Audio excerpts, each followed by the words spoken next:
മറ്റ് അസുഖത്തിനുള്ള ചികിത്സകളൊന്നും ഇതിനകത്തില്ല.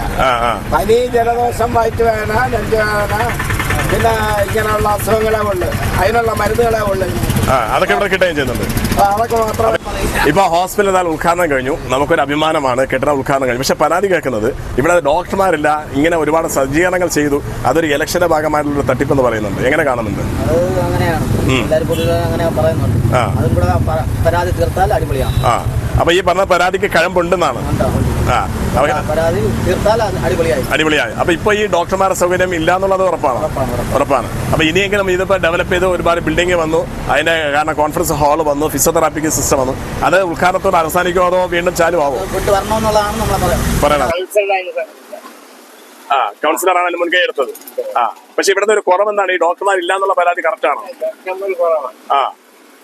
ഡോക്ടർമാർ കുറവാണ്. ബാക്കിയുള്ള സജ്ജീകരണങ്ങളൊക്കെ എല്ലാം ഉണ്ട്. അപ്പൊ ഈ ഒരു ഉദ്ഘാടനം വന്നതിന് ശേഷം ഇനി ഒരു മെച്ചപ്പെടുമോ? മെച്ചപ്പെടും. Yes, okay. നാളായി ഇവിടെ ഓട്ടോ ഓടുന്നു? ഞാനിവിടെ ഒരു 4 കൊല്ലമായി. ഇപ്പൊ ഇത് നവീകരിച്ച രീതിയിൽ, കാരണം ഉദ്ഘാടനം കഴിഞ്ഞു, ശിവൻകുട്ടി വന്നു, കാരണം ഇവിടെ ഫിസിയോതെറാപ്പി അതോടൊപ്പം തന്നെ കോൺഫറൻസ് ഹാളൊക്കെ രംഗത്ത് വന്നൊക്കെയാണ്. സത്യത്തിൽ ഇവിടെ ഇത്രയും ഈ ഒച്ചപ്പാടും കാര്യങ്ങളും ഉണ്ടായത് ഇലക്ഷനുമായി ബന്ധപ്പെട്ടതാണ് എന്നൊരു ആരോപണം ഉന്നയിക്കുന്നുണ്ട്. സത്യത്തിൽ അതിന് കിഴമ്പുണ്ടോ?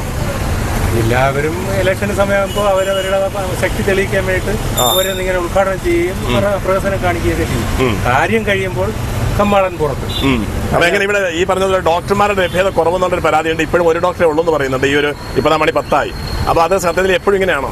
ഇവിടെ ആൾക്കാർ വരുന്നത് കാണാം, ചെല്ലുമ്പോ ലാബോട്ടിലെ ആള് കാണില്ല, കുത്തിവയ്ക്കുന്നിടത്ത് ആള് കാണില്ല.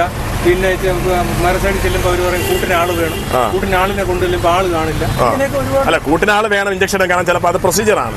അല്ല, അല്ലാതെ ഡോക്ടർമാരെ കുറവ് ചില സമയങ്ങളിൽ നമ്മൾ അത്യാഹിതമായിട്ട് കൊണ്ടുവരുമ്പോൾ ഡോക്ടർമാരൊന്നും കാണാറില്ല. അവർ പറയും നേരെ മെഡിക്കൽ കോളേജ് അല്ലെങ്കിൽ ജില്ലാ ആശുപത്രി. ഇവിടെ നിന്ന് മിക്കവാറും കൊണ്ടുവരുമ്പോഴേ പറയും എല്ലാം ജില്ലാശുപത്രിക്ക് പോട്ടെ. സത്യത്തിൽ ഇവിടെ വരുമ്പോൾ ഈ പറഞ്ഞതുപോലെ 24 മണിക്കൂറും പ്രവർത്തനമുള്ള ഒരു മേഖല അല്ലെങ്കിൽ ഒരു ഹെൽത്ത് സെന്റർ എന്നാണ് ഇപ്പോൾ അവകാശപ്പെടുന്നത്. അതുണ്ടോ 24 മണിക്കൂർ? ഈ ആശുപത്രിയെ സംബന്ധിച്ചിടത്തോളം ഒരു 10 വില്ലേജിന്റെ ആളാണ് ഈ ഒരു വില്ലേജിൽ കിടക്കുന്നത്. ഒരു 10 വില്ലേജിന്റെ ആള് ഒരു ഒറ്റ വില്ലേജിൽ കിടപ്പുണ്ട്. അത് താലൂക്ക് ചെന്നിരിക്കാലും വില്ലേജിൽ ചെന്നിരിക്കാലും അവർ പറയും 5-10 വില്ലേജിന്റെ ആളാണ് ഈ പൂന്തറ വാർഡിൽ 10 വില്ലേജിന്റെ ആളാണ് ഈ താമസിക്കുന്നത്. ഇവർക്ക് പറ്റിയ സൗകര്യമൊന്നും ഇവിടെ ഇല്ല.